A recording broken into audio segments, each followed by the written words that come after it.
IFM News. IFM News. IFM News. Lokal.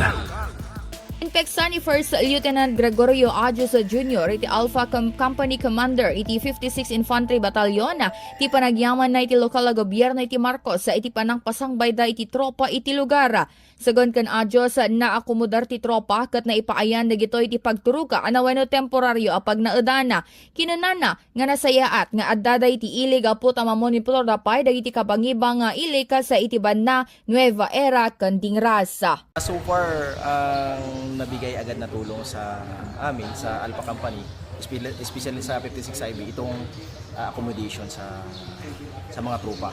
No, na may matulugan agad yung trupa.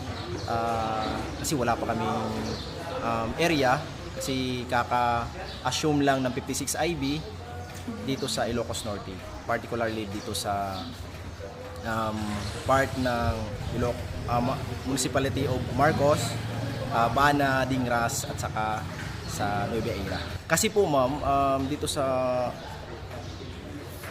ngayon lang, Marcos muna yung naistihan namin kasi naghahanap pa kami ng area. At saka maganda din dito sa Marcos kasi dito sa AO ng Area of Operation ng Alpha Company, nakakover namin yung 4 na munisipyo namin. Gapoy dira ito inayo ni Ajos kang ronaan nagagamda kat mangipaay proteksyon na iti lugar kan dagiti umili.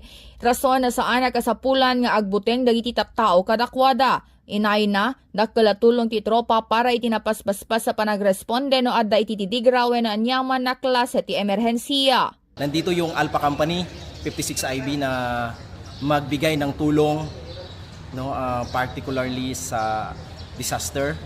Na malaking bagay yung mga trupa natin na